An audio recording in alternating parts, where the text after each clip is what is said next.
हाँ देखिए, अब हमें क्या करना है, अगर सपोज़ किया इस डायग्राम में आप देखिए, ये आपके पास में वही है लाइट सोर्स, ये गोली तरंगाग्र हमने लिया, इसके सामने हमने एक सर्कुलर अपर्चर रखा और स्क्रीन पर अब हम जो पॉइंट लेंगे वो हमने क्या किया, इसके अक्ष पर स्थित बिंदु ना लेकर के एक अनाक्षीय बिंदु ले लिया, एक नॉन एक्सियल पॉइंट ले लिया, यहाँ पर ये पी डैश।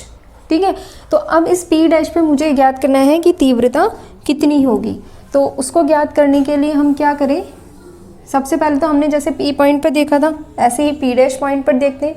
तो पी डैश पॉइंट पर जो पहुंचने वाली तरंगे हैं प्रकाश स्रोत से वो कितनी है, ये मेरे पास में एस है, एस से तरंग कहाँ गई ए पॉइंट पर और ए से कहाँ गई पी डैश पॉइंट पर।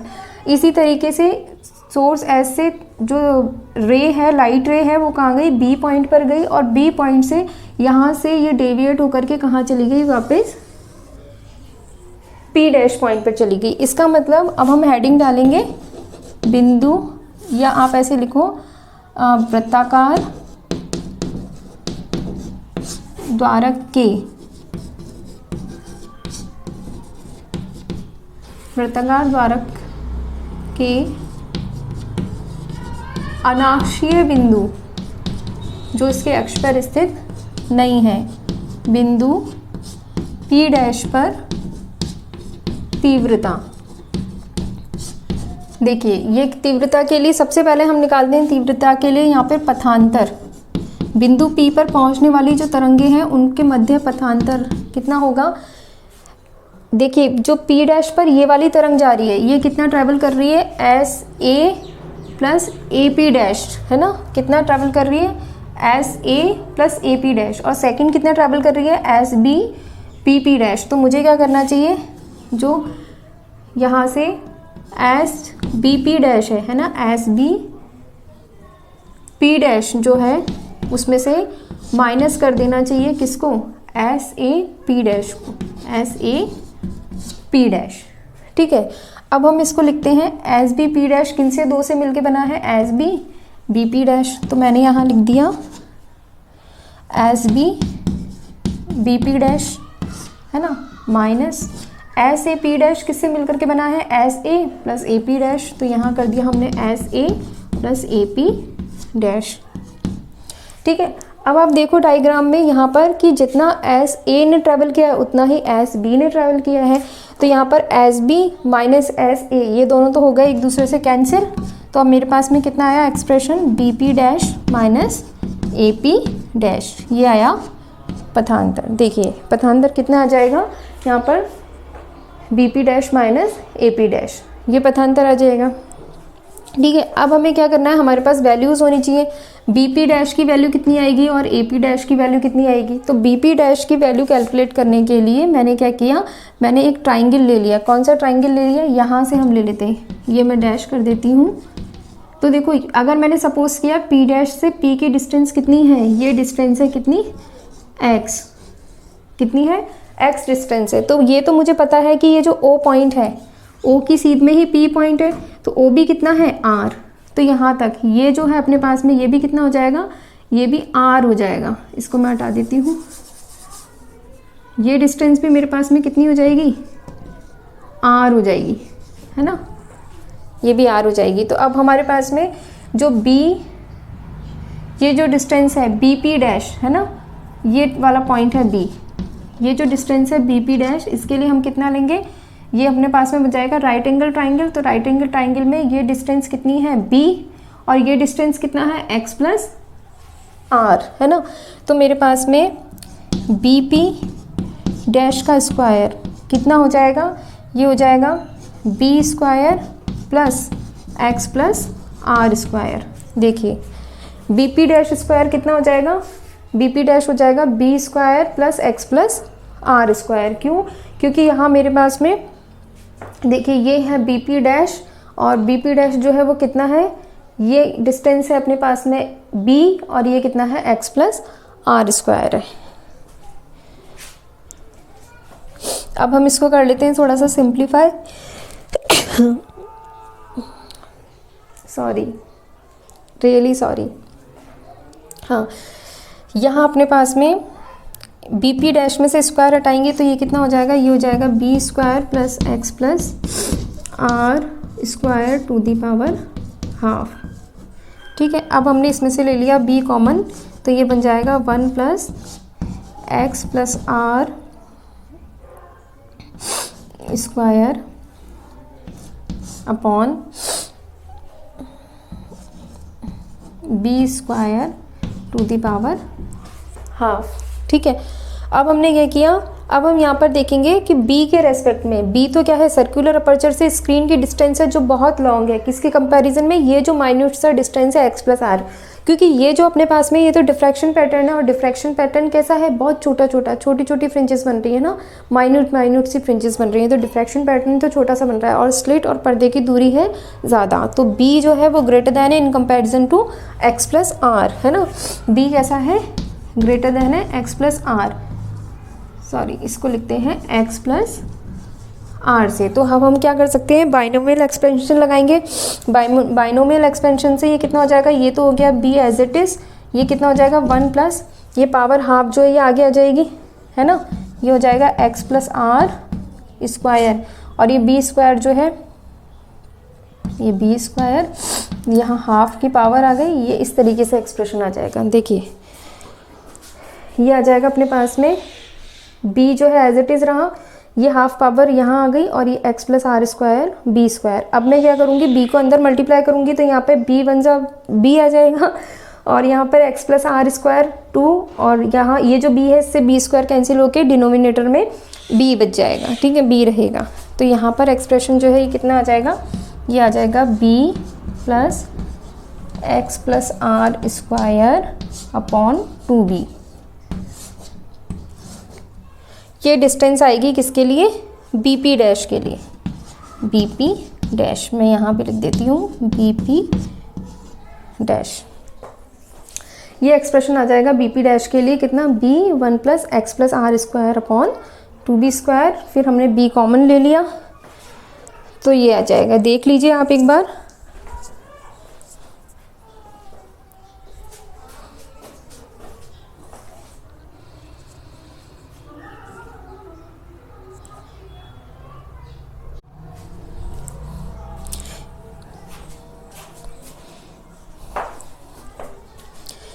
देखिए अब हम कैलकुलेट करेंगे यहाँ पर value of AP dash. AP dash जो है उसके लिए आप देखो इस डायग्राम के अंदर, ये है AP डैश, है ना, ये है AP डैश, तो ये जो डिस्टेंस है ये तो हो गई B, ये कितना हो गया, B डिस्टेंस हो गया, और यहाँ पर ये जो O टू A डिस्टेंस है ना, या फिर मैं यहाँ पर कोई M पॉइंट ले लेती हूँ, तो ये जो PM डिस्टेंस है ये कितनी है R, तो मुझे क्या करना चाहिए, x माइनस आर कर देना चाहिए ना, किसके लिए, इस वाले ट्राइंगल के लिए जो P डैश M है।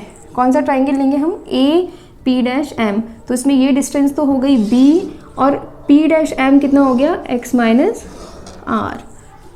ठीक है, तो अब हम क्या लिखेंगे, AP dash square equals to कितना हो जाएगा, B square plus x minus R square. देखिए आप कितना हो जाएगा, b square plus X minus R square. Same वही करेंगे हम, यहाँ से स्क्वायर जो है इसको यहाँ लाएंगे, हाफ हो जाएगा, यहाँ से b कॉमन निकालेंगे, और उसके बाद में वापस बाइनोमियल एक्सपेंशन लगा देंगे। अब तो x माइनस आर और भी छोटा है b से, है ना, तो बाइनोमियल एक्सपेंशन लगाया जा सकता है। तो ये कितना हो जाएगा अपने पास में, AP डैश, ये हो जाएगा AP डैश इक्वल्स टू, ये हो जाएगा अपने पास में b square plus X minus R square to the power half. फिर हमने क्या किया, b ले लिया कॉमन, यहाँ आ गया 1 plus X minus R square upon b square to the power half. अब x माइनस आर कैसा है, लेस देन फ्रॉम b, तो यहाँ हो जाएगा अपने पास में b 1 plus X minus R square upon 2b square. ठीक है, ये आ जाएगा कितना, b plus X minus R square upon, एक सेकंड में हट जाती हूँ तो आप लोगों को दिख जाएगा, है ना, यहाँ पर जो फाइनल एक्सप्रेशन है। देखिए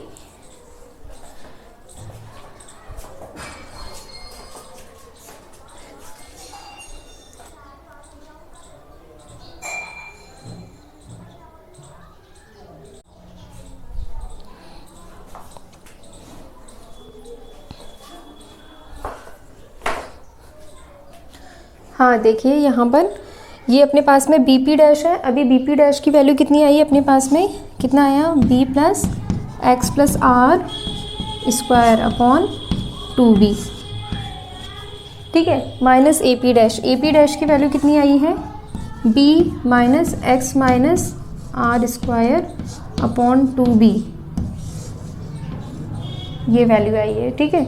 अब यहाँ पर हमारे पास में b से b कैंसिल हो जाएगा, 1/2b हमने कॉमन निकाल लिया, है ना, 1/2b हमने कॉमन निकाल लिया। x प्लस आर का होल स्क्वायर आप ओपन करेंगे, X square minus X square cancel, R square minus R square cancel हो जाएगा, है ना। यहाँ से कितना रह जाएगा, 2xr minus minus plus 2xr, तो कितना आ जाएगा 4xr।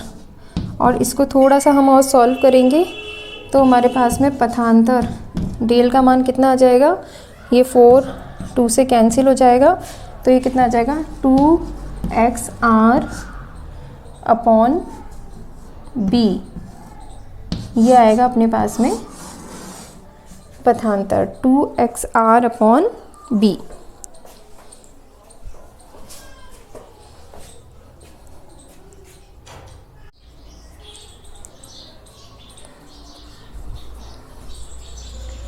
हाँ देखिए, अनाक्षीय बिंदु P डैश के लिए जो तीव्रता के लिए पथांतर आया वो कितना आया, del equals to 2xr upon b। अब हमें ये नहीं पता है कि P डैश बिंदु के लिए इस जो वृत्ताकार द्वारक AB है, ये जो वृत्ताकार द्वारक है इससे निकलने वाले उद्भासित होने वाले कटिबंधों की संख्या कितनी है। तो उसको ज्ञात करने के लिए हम क्या करते हैं, यहाँ सबसे पहले P डैश पॉइंट जो है इसको हम S से मिलाते हैं। तो जब भी हम P डैश पॉइंट को S से मिलाएंगे, मतलब जिस भी पॉइंट पे तीव्रता ज्ञात करनी हो उस पॉइंट को हम क्या करते हैं, प्रकाश स्रोत से मिलाएंगे। तो ये सपोज किया हमने इसने O डैश पॉइंट पर कट किया, तो O डैश पॉइंट जो है, ये O डैश पॉइंट इस तरंगाग्र W डैश का क्या कहलाएगा, ध्रुव कहलाएगा। कैसे हो जाएगा ये ध्रुव, जैसे ये मेरे पास में एक गोलीय तरंगाग्र है ना, अगर मेरे पास में ये इसका एक ध्रुव हो गया, जैसे अपने पास में कितना है O डैश है, तो गोलीय तरंगाग्र जो है इसके सापेक्ष इस तरफ भी उतना ही सममित होगा जितना इस तरफ होगा। जैसे ये है ना O डैश, तो इसके इस तरफ ये जितना सममित है उतना ही सममित इस तरफ है। तो ये अपने पास में क्या है, ध्रुव है ना। मतलब जैसे आपके पास वृत्त का केंद्र होता है ना, उसके सापेक्ष पूरा वृत्त जो है वो सममित होता है, वैसे ही अपन यहाँ पर ये ध्रुव ले लेते हैं O डैश। अब क्या करना चाहिए मुझे यहाँ पर AB से उद्भासित होने वाले अर्धावर्ती कटिबंधों की संख्या ज्ञात करनी है। तो मुझे क्या करना चाहिए, O डैश B में से जो कटिबंध उद्भासित हो रहे हैं उसमें से मैं क्या करूँ, O डैश A के कटिबंधों को माइनस कर दूँ। मेरे कहने का मतलब है O डैश B में से जितने कटिबंध उद्भासित हो रहे हैं उसमें से O डैश A में जितने कटिबंध उद्भासित हो रहे हैं उनको माइनस कर दूँ, तो मेरे पास में वृत्ताकार द्वारक AB में से उद्भासित होने वाले कटिबंधों की संख्या आ जाएगी। तो उसके लिए हमने क्या किया,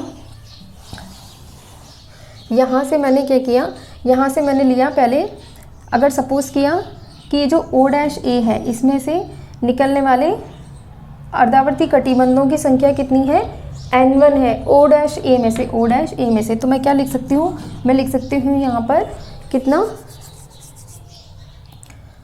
एक मिनट,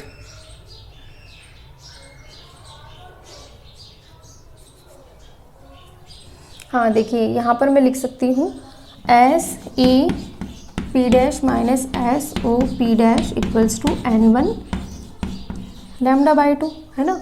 इसी तरीके से सेकंड लिख सकती हूँ SBP डैश माइनस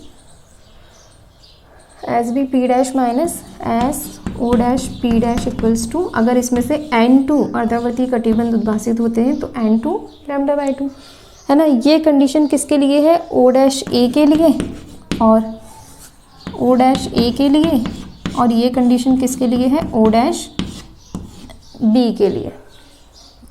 देखिए आपको क्लियर हो गया, एक बार वापस से देख लीजिए आप।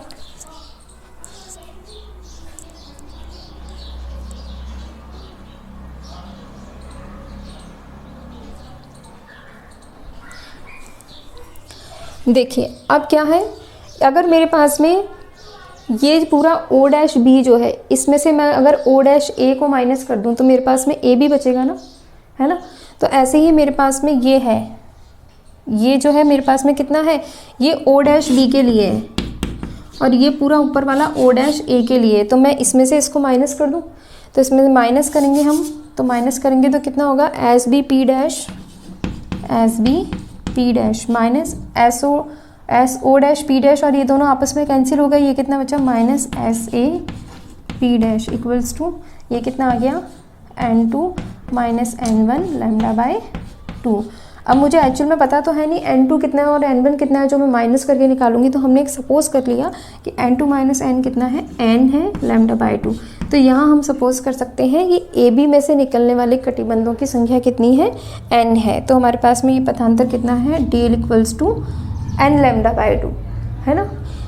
ये हम सपोज कर लेते हैं। तो इसको मैं इसके इक्वल रख देती हूँ, ये कितना हो जाएगा, n लैम्डा बाय 2।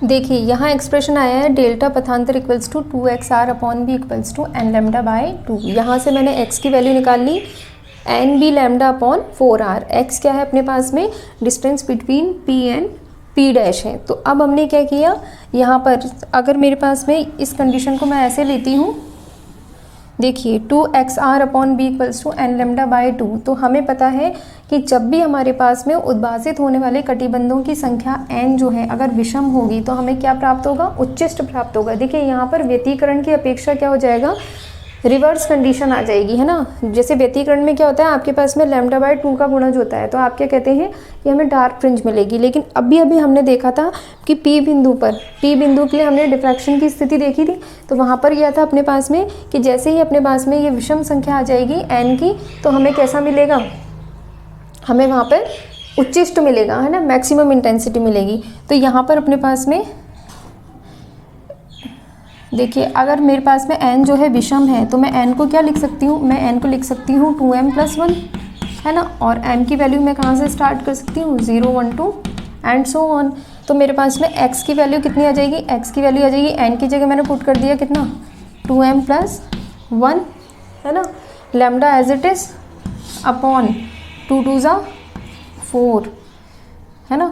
और ये b चला जाएगा यहाँ और यहाँ आ जाएगा कितना, r, ये वैल्यू हो जाएगी x की। अब एक्चुअल में m पे तो m की वैल्यू तो 0 1 2 3 सबके लिए सेटिस्फाई हो रही है। सेकंड थिंग, यहाँ पर अपने पास में कई ऐसे बिंदु होंगे जिनके लिए मेरे पास में x की यही वैल्यू आएगी, है ना, क्योंकि मेरे पास में द्वारक कैसा है, वृत्ताकार द्वारक है। तो वृत्ताकार द्वारक है तो इस समीकरण को संतुष्ट करने वाले कई बिंदु होंगे, क्योंकि मेरे पास में क्या होगा, ये जो p डैश है इसको त्रिज्या मानते हुए ऐसे यहाँ पर बहुत सारे पॉइंट्स आएंगे जिन पर मुझे कैसा मिलेगा, मुझे मैक्सिमम मिलेगा, उच्चिष्ट मिलेगा, है ना। तो हम ये कह सकते हैं कि x = 2m + 1 lambda B upon 4r, कब, जब अपने पास में कटिबंधों की संख्या कैसी हो, विषम हो, है ना। सेकंड हम इसमें ले लेते हैं, और इस कंडीशन में हमें कैसा मिलेगा, हमें उच्चिष्ट प्राप्त होगा, ठीक है। अब सेकंड कंडीशन ले लेते हैं, यदि मेरे पास में n जो है वो कैसा हो, उद्भासित कटिबंधों की संख्या कितनी हो, सम हो, 2m हो, तो मेरे पास में x की वैल्यू कितनी हो जाएगी, देखो n की जगह हम रख देंगे 2m, तो x कितना हो जाएगा, x हो जाएगा 2m lambda B as it is, और ये कितना हो जाएगा 2 * 4r। इसको भी आप सॉल्व कर लोगे तो ये आ जाएगा m b lambda upon 2r, सही लिखा है मैंने, है ना, 2m लैम्डा b, और यहाँ से आ जाएगा 2 2 ज़ा 4r, हाँ सही है ना। तो ये एक्सप्रेशन आ जाएगा अपने पास में, ठीक है। तो अब मेरे पास में ये x जो वैल्यू आ रही है, और इस कंडीशन में जब n = 2m है, मतलब सम संख्या है, उद्भासित कटिबंधों की संख्या सम है, तो मुझे यहाँ पर क्या मिलेगा, निम्निष्ट मिलेगा, निम्निष्ट, एक मिनट,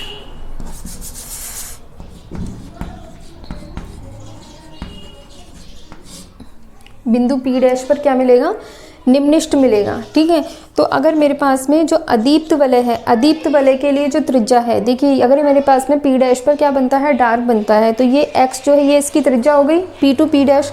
तो अदीप्त वलय की त्रिज्या कितनी हो जाएगी, यहाँ पर मैं लिख देती हूँ अदीप्त वलय की त्रिज्या, सॉरी यहाँ दीप्त आएगा ना, दीप्त वलय की त्रिज्या, वेरी सॉरी, क्योंकि उच्चिष्ट मिलेगा इस कंडीशन पर, है ना।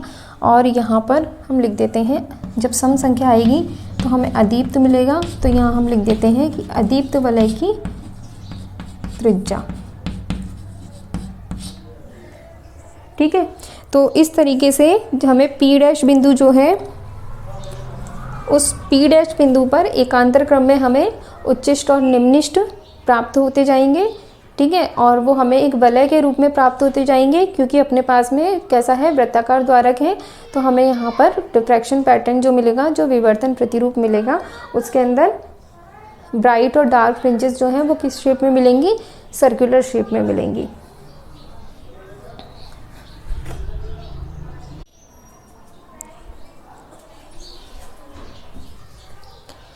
तो आज की वीडियो में बस इतना ही, मिलते हैं नेक्स्ट वीडियो में। यदि आपको मेरा वीडियो अच्छा लगा हो तो इसे लाइक करना, कोई कमी हो तो कमेंट में बताइएगा। और इसके साथ में यदि आपको मेरे डिफ्रैक्शन की जो पूरी मैंने डिफ्रैक्शन में जो पूरी प्लेलिस्ट बना रखी है, यदि आप उनको स्टडी करना चाहते हैं तो आप वहाँ भी जा सकते हैं। और इसके साथ साथ में मेरे चैनल को सब्सक्राइब करना। मिलते हैं नेक्स्ट वीडियो में, तब तक के लिए all the very best, bye bye.